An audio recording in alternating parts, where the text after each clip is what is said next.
మనమందరము వచ్చే 2-3 సంవత్సరాల ప్రజలతోనే ఉండి వాళ్లకు ఈ ప్రభుత్వం చేస్తున్నటువంటి దుర్మార్గాలు అయితేనేమి, ఈ ప్రభుత్వం చేస్తున్నటువంటి వెన్నుపోటు అయితేనేమి మనము ప్రజలలో తీసుకెళ్దాము.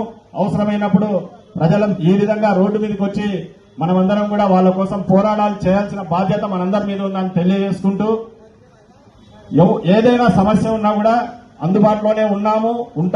రాబోయే కాలంలో ఇంకా పెద్ద కష్టాలు ఉన్నా కూడా మీ వెంబడి ఉంటాము. అదేవిధంగా మాకు జగన్మోహన్ రెడ్డి గారు ఒకటే స్పష్టంగా చెప్పారు.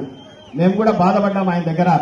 గడిచిన 5 సంవత్సరాల పాటు కార్యకర్తలకైతేనేమి, నాయకులకైతేనేమి సరైన ప్రాధాన్యత రాలేదు, సరైన ప్రాధాన్యత మీ దగ్గర లేదు, దయచేసి అది మానుకోవాలంటే ఆయన ఒక్కటే చెప్పారు, ఈసారి మీరు జగన్ 2.0 చూస్తారు. మీరు ఏదైనా సరే ఇప్పుడు కూడా భయపడొద్దండి. ఏ అధికారి అయితే మన కార్యకర్తను ఇబ్బంది పెట్టారో ఆ అధికారి రేపు పొద్దున కార్యకర్తను పోయి అడుగున్న తర్వాతనే అతనికి ఏదన్నా అవకాశం ఇస్తాం తప్ప అంతవరకు ఎవరు వచ్చినా ఏ నాయకుడు చెప్పినా కూడా మేము మీకు అన్యాయం చేసే ప్రసక్తే లేదని చెప్పి ఆయన చెప్పారు. కాబట్టి చిన్న కేసులు